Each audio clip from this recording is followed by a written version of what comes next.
So today I'll be reading my response to the two statements for the first Ender's Game assignment. So I agree with both of the statements. Starting with the first one, I honestly think it depends on the way you are parented, because some parents let their kids make their own decisions at an early age, and some have very limited control over their lives until as late as their 20s or even 30s. Although I'd still say that 90% of our youth wants to be in full control of everything they do. And unfortunately, adults ultimately have the final say in matters that directly influence them, whether it be regarding their education, healthcare, or even daily routine.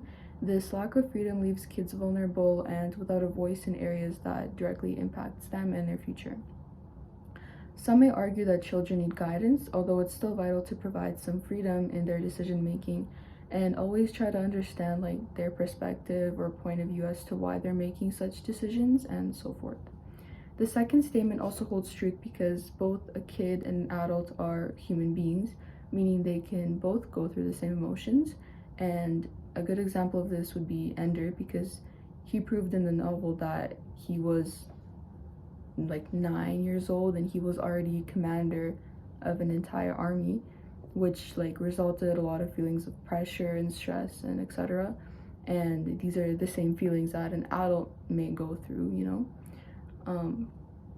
So yeah, a kid doesn't really have to be experienced to feel strong emotions, and adults need to begin acknowledging that, especially because they were also kids too at some point, and they without a doubt have been underestimated before as well.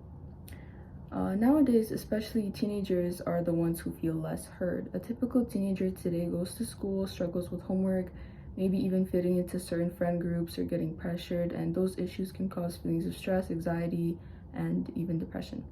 Adults see teenagers as unexperienced children whose emotions don't matter because they're just going through a phase or changes in hormones.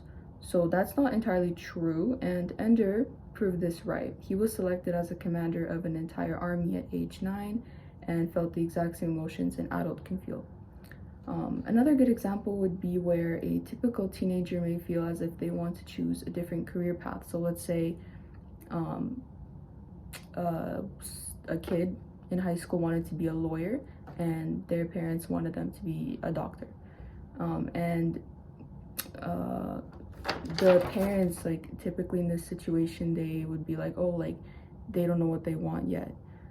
And this creates problems of stress and isolation for the kid because their parents refuse to hear them out since they're young, and they believe that they're inexperienced and they don't really know what they're talking about yet. So, and parents believe that they're just doing the right thing, but sometimes it's just not true. So one of my worst experiences in being misunderstood was by my own mother.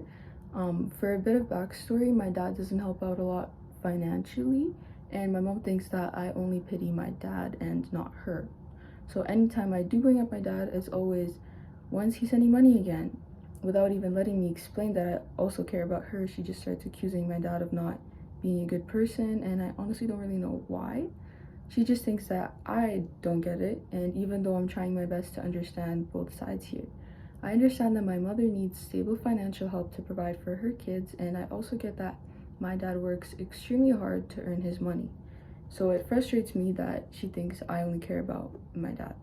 What hurts the most is that I can't even bring myself to try and explain it because it's there's a lump that forms in my throat when I try to talk about it. So this is unfortunately an ongoing event or issue in my life, and I do my best to avoid it and just hope that I get to explain my full point of view when I'm an adult and she clearly sees it. So yeah, thank you.